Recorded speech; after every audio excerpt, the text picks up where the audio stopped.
Assalamualaikum warahmatullahi wabarakatuh. Salam sejahtera untuk kita semua. Mohon izin memperkenalkan diri. Nama Afrianda Farangwijaya, NRT 2022-2527-101, Taruna Politeknik Imigrasi dan Pemasyarakatan Indonesia, Program Studi Hukum Keimigrasian Kelas A.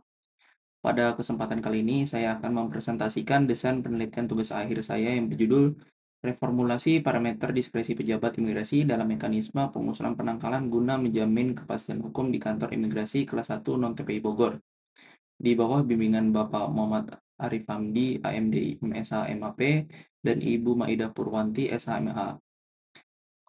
Baik, untuk memahami penelitian ini, mari kita mulai dari kondisi ideal yang seharusnya berlaku.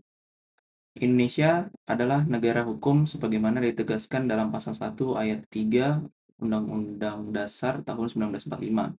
Konsekuensinya, seluruh penyelenggara negara, termasuk fungsi keimigrasian, harus tunduk pada koridor hukum.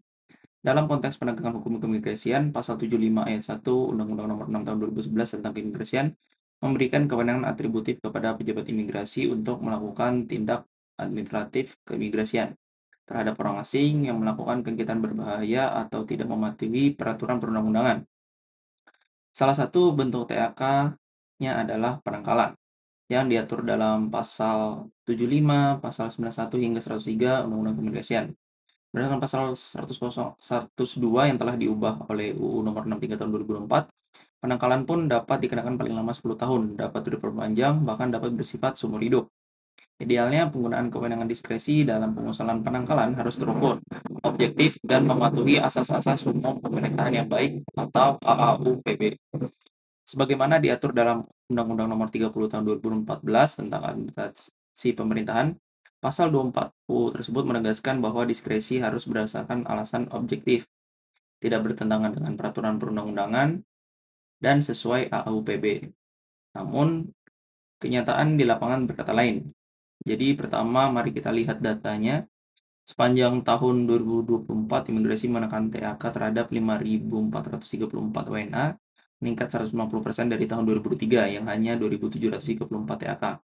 Deportasi mendominasi dengan porsi 73,6%, sebanyak 10.000 orang ditangkal masuk ke Indonesia, naik 58% dari tahun sebelumnya. Di periode Januari hingga April 2005 sudah 2021 WNA ditengarai TAK naik 36% dari 2024. Data ini menunjukkan volume penegakan hukum yang terus meningkat signifikan, sehingga kebutuhan akan parameter objektif menjadi semakin mendesak. Secara spesifik di kantor imigrasi kelas 1 non-TPI Bogor ditemukan adanya disparitas dalam proses prakeputusan pengusulan penangkalan pada tahap TAK.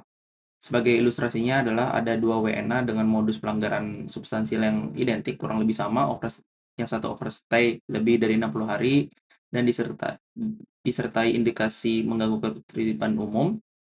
Jadi WNA pertama diusulkan penangkalan dan deportasi, sementara WNA kedua hanya dikenai deportasi saja. Perbedaan ini bukan karena perbedaan fakta hukum yang signifikan, melainkan sangat bergantung pada penilaian subjektif masing-masing pejabat yang ada di lapangan. Dari kondisi ideal dan faktual tersebut, teridentifikasi dengan jelas adanya research gap berupa kekosongan norma atau vacuum of norm. Undang-undang keimigrasian tidak memberikan parameter material kualitatif mengenai kapan dan indikator apa seorang pejabat harus mengusulkan penangkalan. Regulasi terbaru seperti Permen Impas Nomor 2 Tahun 2025 dan Permen Impas Nomor 13 Tahun 2005 juga belum memuat instrumen pengukuran yang terdiri dari matriks penilaian kuantitatif dan objektif. Urgensi penelitian ini semakin diperkuat oleh Peraturan Menteri Migrasi dan Pemasyarakatan Nomor 11 Tahun 2005 tentang Renstra Kemenimpas 2025-2029, khususnya halaman 133 poin nomor 22 yang mengamanatkan penggantian Peraturan Menteri Hukum dan HAM Nomor 38 Tahun 2001 tentang tata cara pencegahan dan penangkalan menjadi Permen Impas Nomor 13 Tahun 2005. Jadi dalam penelitian ini diharapkan terdapat aturan turunan atau SOP atau juknis dari Permen Impas Nomor 13 Tahun 2005. Selanjutnya, jika kekosongan nomor ini tidak direformulasi, akan terjadi dua dampak destruktif. Pertama, tercederainya kepastian hukum karena WNA pelanggar tidak memperoleh perlakuan yang setara. Kedua, terbukanya celah penyalahgunaan wewenang atau determinant de voir. Berdasarkan latar belakang tersebut, saya merumuskan dua pokok permasalahan. Rumusan masalah yang pertama bersifat deskriptif, yaitu bagaimana implementasi kewenangan diskresi pejabat imigrasi dalam mekanisme pengusulan penangkalan di kantor imigrasi kelas 1 non-TPI Bogor pada praktiknya saat ini. Rumusan masalah kedua bersifat preskriptif, yaitu bagaimana draft formulasi hukum terkait parameter diskresi yang ideal dalam mekanisme pengusulan penangkalan guna menjamin kepastian hukum. Rumusan masalah pertama bertujuan menganalisis dan mengidentifikasi faktor-faktor penyebab disparitas keputusan. Sedangkan rumusan masalah kedua bertujuan memformulasikan draft parameter atau scoring diskresi berbasis matriks penilaian kuantitatif. Adapun dugaan awal untuk presumption dalam penelitian ini adalah sebagai berikut. Saya menduga bahwa disparitas dalam penetapan usulan sanksi bukan semata-mata diakibatkan oleh faktor kelelahan sumber daya manusia, melainkan bersumber pada kelemahan struktural sistem hukum itu sendiri, yaitu ketiadaan instrumen penilaian yang objektif. Oleh karena itu, penyusunan reformulasi melalui adopsi indikator penilaian risiko pelanggar akan mampu mengeliminasi subjektivitas dan menyeragamkan standar penegakan hukum antar pejabat imigrasi. Selanjutnya, mengenai metodologi penelitian, jenis penelitian yang saya gunakan adalah normatif empiris. Pendekatan ini memadukan analisis normatif terhadap asas kepastian hukum dan batasan diskresi dalam peraturan perundang-undangan, dengan analisis fakta empiris lapangan mengenai disparitas operasional di tataran unit pelaksana teknis. Untuk data penelitian, saya menggunakan dua jenis data, yaitu data primer yang diperoleh melalui observasi langsung pada tahapan tindakan administratif keimigrasian, serta wawancara dengan Kepala Kantor Imigrasi Bogor, Kepala Seksi Intelijen dan Penindakan Keimigrasian, Kepala Subsesi Penindakan di Kantor Imigrasi Bogor, dan para pejabat struktural di Direktorat Pengawasan dan Penindakan Keimigrasian. Selanjutnya, data sekunder meliputi dokumen berita acara pemeriksaan dan dokumen usulan penangkalan dari kasus-kasus yang mempresentasikan disparitas, serta bahan hukum primer seperti Undang-Undang Keimigrasian, Undang-Undang Administrasi Pemerintahan, dan peraturan menteri yang terkait dengan penelitian ini. Penelitian ini menggunakan dua kelompok teori. Pertama, teori hukum, dan grand teori yang saya gunakan adalah teori kepastian hukum.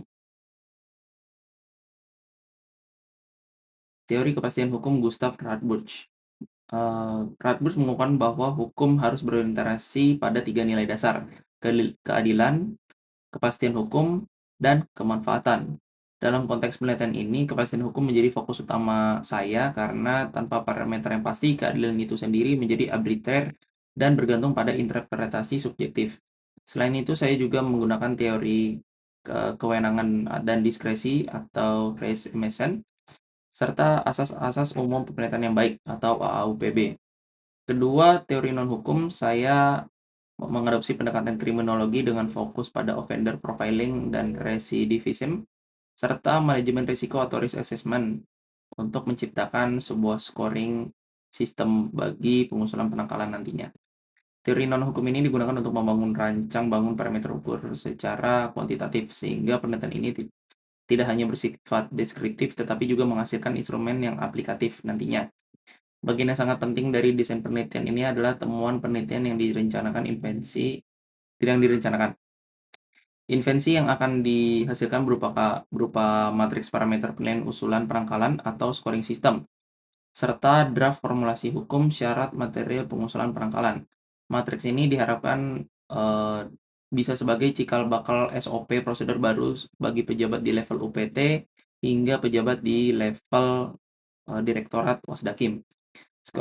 Scoring sistem ini akan mengonversi landasan subjektif menjadi skor risiko kuantitatif, mencakup dimensi riwayat pelanggaran, dampak terhadap ketertiban umum, dan ikatan sosial pelanggar. Dengan matriks ini dapat dipastikan kapan pengusulan penangkalan bersifat wajib dan kapan bersifat opsional. Mengenai keaslian penelitian, saya telah melakukan pembandingan dengan 3 penelitian terdahulu. Kebaruan penelitian ini terletak pada 3 aspek. Pertama, fokus spesifik pada tahap prakeputusan pengusulan penangkalan di tingkat UPT. Kedua, output berupa draft formulasi parameter kuantitatif melalui matriks penilaian yang belum pernah dilakukan penelitian sebelumnya. Dan ketiga, penggunaan teori kepastian hukum Gustav Radbruch sebagai grand teorinya. Baik, Demikian presentasi desain penelitian tugas akhir saya. Sebagai ringkasannya, penelitian ini berangkat dari permasalahan disparitas pengusulan penangkalan akibat kekosongan norma parameter objektif di tingkat UPT maupun di tingkat direktorat. Dengan pendekatan normatif empiris dan berdasarkan teori kepastian hukum, penelitian ini bertujuan menghasilkan matriks parameter kuantitatif yang objektif, terukur, dan akuntabel. Besar harapan saya, hasil penelitian ini dapat menjadi kontribusi nyata bagi peningkatan kualitas penegakan hukum keimigrasian di Indonesia. Atas perhatian semuanya, saya ucapkan terima kasih. Wassalamualaikum warahmatullahi wabarakatuh.